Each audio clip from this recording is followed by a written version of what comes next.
When I am planning out a bullet journaling weekly spread, or any spread for that matter, I have a couple of things that I like to keep in mind. Number one, I like to look at layout. So I'm actually going to unclip this and look back at my past couple weekly spreads that I've made. So these are my April weekly spreads. The first one was kind of very boxy in the center. The next one was more modular, kind of spread out across the page. And then this one was very vertical. I do want to add some variety to all the weekly spreads in this month. So I think for this weekly spread, I'm going to do more horizontal boxes. So that's basically the layout that I'm decided on. As far as the color palette goes, which is usually my next thing I'm thinking of, I'm obviously going to stick to the color palette of the April bullet journal theme. I have most of the colors right over here in a little bundle. They would be in my little pencil jar, but unfortunately those are being taken up by May's colors at the moment, which that video will be out next if it's not already, my May bullet journal setup. But I have, of course, the peaches, the yellows, the greens, and a couple beiges, and I'm going to be using for this weekly spread. So now thinking about more of the artsy side, I know that I want to have at least one good drawing in here. So I'm going to just go onto Pinterest real quick and look at my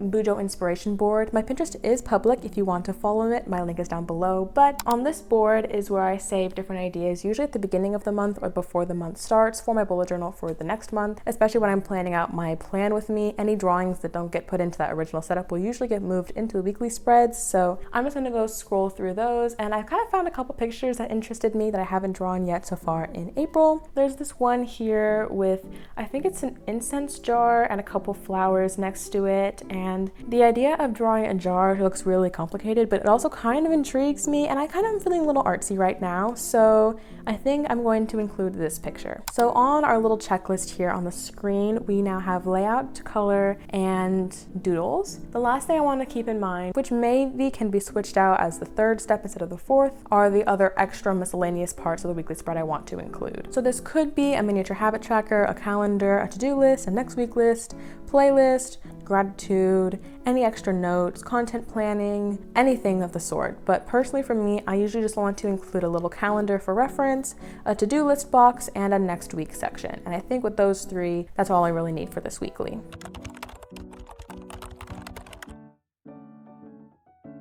So like I said, I really wanted to have very horizontal weekly sections because my last couple weekly spreads have been very vertical and modular. So I just want to add something different. Before I start sketching in any boxes, I do want to do the drawing first. Quite frequently I get comments on my channel saying like, wow, you're such a good artist, you're such a good drawer, and I really do appreciate it, but I have to admit quite a lot of the time I am just copying a photo. It's really usually from a reference picture, and I'm a firm believer in that because how are you going to learn to draw if you don't see references? You can't just draw random things from your brain most of the time. So I definitely encourage using references, and also if you have a bullet journal like I do, definitely use the dot grids to count your spacing a little bit to make sure your proportions are straight. I'm just trying to get the general gist of the bottle here, but I want to make sure that the neck is centered. So if I'm using these two lines right here, 1 2.5 in, and then 1 2.5 in, and that's where these two sections for the neck of the bottle will come through. One thing I do really like, or I can appreciate, is people who draw with pen, like in just pen. That is such a talent because I am such a, you have to keep draw and erase kind of person because I'm a perfectionist, but I do really admire those people who draw with pen and wish I could just kind of go straight in like that. Okay, I'm just gonna block in the general shape of the main flower right there. And then let's draw some simple lines. I think this incense sticks. They're not gonna be perfect, and that's 100% okay. I'm not expecting perfection here. I just want it to kind of look cute. It's one of the things about drawing in your bullet journal, like it doesn't have to be perfect because in a week, you'll be flipping on to another page. Okay, so it's not 100% solidified, but that's kind of the general shape. And while I'm just gonna let that sit and chill, I do wanna start measuring out the boxes. Now, I do have a grid spacing sheet at the beginning of my bullet journal, so I might actually pull that out. I'm not gonna lie, most of the time I just pull out a ruler instead because sometimes I have very original ways to like cut up a page. But in this case, I am just gonna be dividing it by 4 vertically because, you know, 4 boxes, 3 boxes, it makes 7 for the week, you know, whatever. So let's see, over here, if I divide it vertically by 4, it says they're each going to be 9, which doesn't make much sense. well, and this is why I have to use a ruler.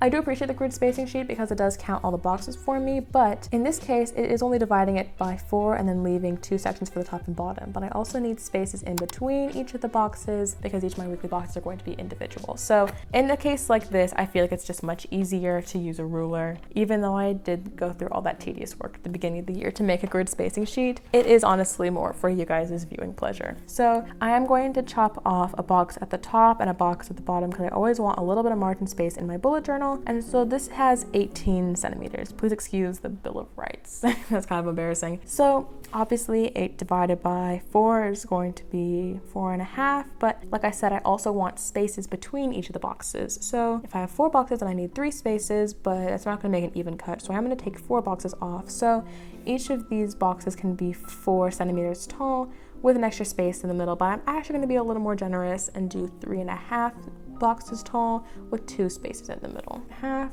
2 dots, 3.5. Wait, that's not lined up. 3.5, 2 dots, and lastly 3.5. Now, this usually happens because math is difficult. If you can see, I only have 1 box of margin at the top and 3 at the bottom, so I did forget to move it down 1, but that's just super simple. If I just move every tick mark down just a little bit, then all of a sudden we have 2 margin spaces at the top, 2 at the bottom, and 2 in between each box. That's also why I like to use these little tick marks to mark things because they're super easy to erase and modify. Now the next step is just to mirror everything onto this side and make sure that I have space for everything. The next thing is to decide where to put each of my days. Now, usually what I would do is keep a box over here open and then do the 3 weeklies. However, I'm deciding whether or not I want to do that and what box I want to kind of cut off, because obviously this is going to protrude into half of this vertical box, whereas it has a lot more space over here. My weekends are usually a little more chill than my weekdays, so I feel like I'm okay taking a couple spaces off and making this my weekend section down here. Also, instead of cutting off and making a firm line right here, I think what I'm going to plan is instead extend the box here so it looks like instead of the box being placed next to the picture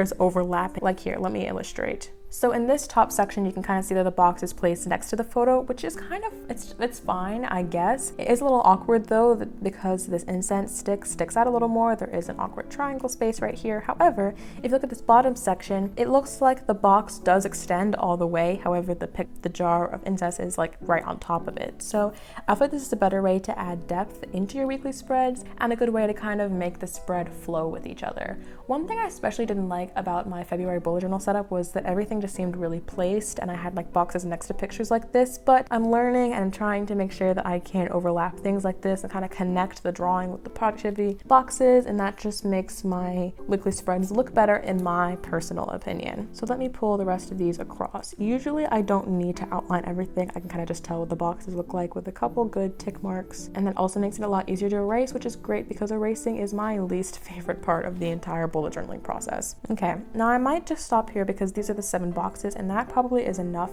for me. And then I'm looking at the top here. Wait a second, I have to sneeze. Excuse me. So there is a little section here that I could put my to-do section. Usually I like to also include a next week section, but I don't know if I'm gonna have too much room because of how wide these boxes already stretch. Okay, after some quick thought, I think I'm gonna cut the next week section because usually the last weekly spread, especially of a month, needs a next month section because the next setup hasn't been done yet. I need a place to dump any dates that are happening next week. However, because that is already set up, that May setup is already done, I can just put any dates into that calendar that's already created, so I don't really need a next month section. So I think up here I'm just going to put my little April title. Ooh, that was bad. And then let me see if I can count out 1, 2, 3, 4, 5, 6. So I'll extend there 7. I don't actually remember how many days were in April. That doesn't look right, but whatever. Miniature calendar, I'll adjust the dates. And then I can leave this section here to margin right there for a little notes section, and that will go all the way to like right here. Move that up a little bit because there is a 2 margin literally everywhere else in this entire spread. I'm gonna move this calendar up a little bit. All right, that looks a little better. This spread is very, very structured. I will say that. I feel like everything is very like placed, but I think I can change that with a couple things. Number one, washi tape is always a great way to add some texture and dimension to a spread. Number two is extra doodles. So I'm going to go through right now and add a couple butterflies. I said I wasn't going to put any butterflies into this spread, but I think at second glance, I probably need something to tie in a little more of the theme. Also, when in doubt, I always add little hearts or sparkles anywhere around text. It's honestly an issue. These are very, very deliberately sketchy butterflies. They will not look this stupid when they're finalized. But the last thing I need to do is the headers for each of the weekly spreads. Now my options are usually like boxes, tags, maybe circles. I can do a little streak across the top. I can really just write their name and the days of the week in cursive. Don't have any background at all. But just like I kind of changed the layout on every week, I do want to add some differences in the fonts as well. So let's kind of look back here. Last week I did little tabs, which is kind of cute. The week before I did the full name and I had the color below it as well. And the week before I did the full name and they had the little streaks across. So everything is looking very rectangular. I want to switch that up. And in fact, now that I'm thinking about it, I did use these stamps a lot in this theme, but not nearly enough in my weeklies. So I think I'm going to pull out my alphabet stamps and stamp out each of the days. But to make it even more fun, I'm going to do it in little circles. So I'm going to put 3 little circles right here that will eventually be colored in with marker. And my goal is to take the little alphabet stamp and stamp M-O-N in each of these little circles. So I have like the names of each of the days. Because I have this picture covering the left part of these particular boxes, I am going to mirror instead of copy. So I'm going to put the circles on the right side instead of the left. And I think adding a couple sparkles to make sure this is the focal point. As far as washi tape goes, I'm probably going to put a little bit right here because there's nothing blocking anything. Possibly a little bit right here in the bottom, and maybe even some vertical pieces right there or something around here. All right, so basically that is my process going through how I plan a weekly spread. I hope this was a little bit enlightening for you. And if you want to see the finished weekly spread, I will definitely be posting a reel on my Instagram and YouTube shorts, so make sure you check those out in a few days. A very spontaneous video, I will admit, but I hope that you guys enjoyed. So as always, subscribe below and look out for my May bullet journal setup coming out in a couple days. If it is already published, it'll be right here on the screen. And if not, check out this video that has been personally selected by the YouTube algorithm for you to watch. Sending you guys so much love in the next couple days, and I will see you very soon. Toodles!